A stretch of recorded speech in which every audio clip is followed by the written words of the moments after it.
Chris, happy Friday, one of my favorite days of the week. As a matter of fact, I'm so excited because after I finish this video with you guys, I'm going to go out to lunch with my son Gabe, and then we're going to come back and pack, and we're heading on vacation to Florida. So super exciting. So here's one of the things that has been coming up in a lot of my programs and groups, and I just wanted to share it because I see a lot of future problems. A lot of coaches, a lot of people are creating future problems that actually don't exist, right? And I want to say that I get it. It's normal. That's what our brain is designed to do.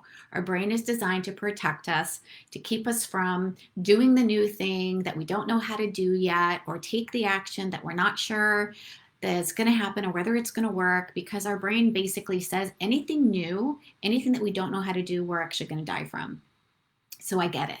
And I want to share something really, really valuable. There's two analogies that I want to share with you today really quickly because I shared them with some of my clients and it made such an amazing impact. As a matter of fact, I just got off a 2-hour workshop today on how to create your 1K to 5K within 30 days. And the women on this group were so incredible. They walked away with so much empowerment, so much excitement, with goals anywhere from $3,000 all the way up to $7,500. It was really, really exciting. And so I just decided, spur of the moment, that I wanted to share some of the things that we talked about today that are going to help you make a shift if you see that you are either procrastinating or you are not taking action in a way that you want to, and how you can make a shift. So again, know, number one, that our brain is designed to scan for danger, right? Our brain wants to keep us safe. It wants to conserve energy. And so it is going to be looking for the obstacles. But here's the thing, and I want you to think about this. If we think about for example, Olympic athlete, since the Olympics is coming up, right? I think the opening games are tonight.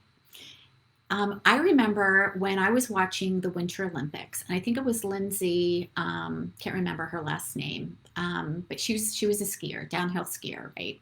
And the camera was focused on her, and she was at the top, and she was ready to ski down the hill, and she had her eyes closed, and you could see that she was just kind of moving and swaying, and you could see that she was actually seeing the run as it was happening in her mind before she was actually doing it.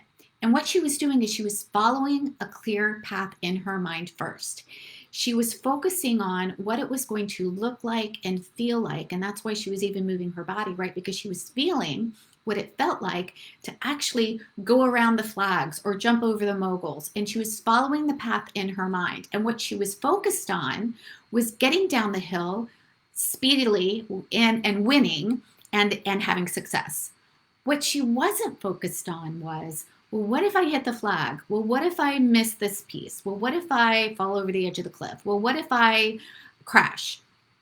She was focused on her success, and she was focused on a clear path going down the hill instead of the obstacles or the barriers that might be on the sidelines, right? Could it happen? Sure, it could happen, but it's not going to happen when you're focusing on following the clear path, when you're focusing on the outcome that you do want to have instead of focusing on the outcome that you don't want to have.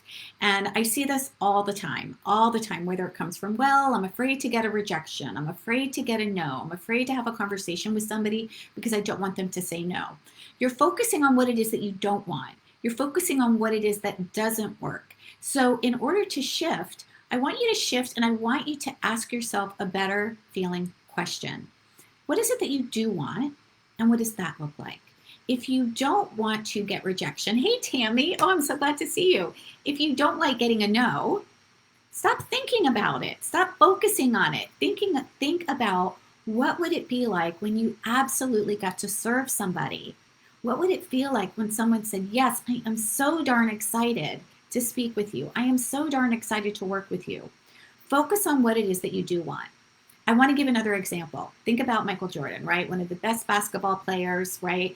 And there was an interviewer, and he asked him, hey, Michael, do you ever think about not making the shot? And he's like, why would I think about something that hasn't happened yet? Why would I think about missing a shot that hasn't happened yet? And that is so true, right? So often we're focused on missing the shot. We're focused on what could go wrong. Instead, I want you to play a different game. I want you to play the game of what could go right. what could go right. And I want you to focus on it going right. And I want you to see it actually like Michael Jordan does when he takes the shot. He doesn't just take the shot and then go off the basketball court or turn around. He takes the shot, and in his mind's eye, he sees it going in the hoop, and he follows that ball with his eye all the way in and through the hoop. He sees it to fruition. He sees the whole thing happening.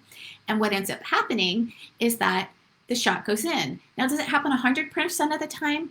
No, but even if it goes in 50% of the time, he still has an amazing success. And you will too if you focus on the things that you love doing and you focus on the things happening for you instead of all of the possibilities and all of the things that could go wrong. So stop focusing and creating on future problems that don't exist. Stop focusing on the shot that doesn't go in. Focus on what does it feel like? What does it look like to see the shot absolutely going in? Focus on the clear path. Focus on what it is that you do want and feel the feeling of what that feels like. Learning to focus can be challenging, Tammy says. So I just want to say that that's just a thought. It's actually not challenging. It's actually a discipline. It's actually just being willing to notice, hey, I'm focusing on something that could go wrong, and now I get to shift it. You just get to choose again. Choosing again is not hard. You just get to be willing to choose again. And this is another statistics that actually one of my coaches and mentors shared with me. And it's that when we take a look at 90% of the people who are not creating success, it's not because they can't, it's because they're not willing. It's because they're creating stories about all of the reasons why it's so hard, or all of the reasons why it's so challenging, or all of these circumstances for why you can't have the XYZ experience. And those are just stories, and those are just thoughts. You are in control of your thoughts. You get to make a different choice. If you notice that you're focusing on a future problem that doesn't exist, notice that and be like, okay, I don't want that. What is it that I do want? What would it feel like when I do have that experience? And tap into that over and over and over again. And then I've got one last thing for you. And again, this came up. I love sharing what comes up in my client conversations. I was working with one of my clients yesterday, and I told her, I said, don't be surprised if I do a Facebook Live around this, because this was so, so good. So a lot of times we are asking ourselves, if we're expecting something, to see something first, right? Where's my stuff? Where's my client? Where's the money? Where's the thing?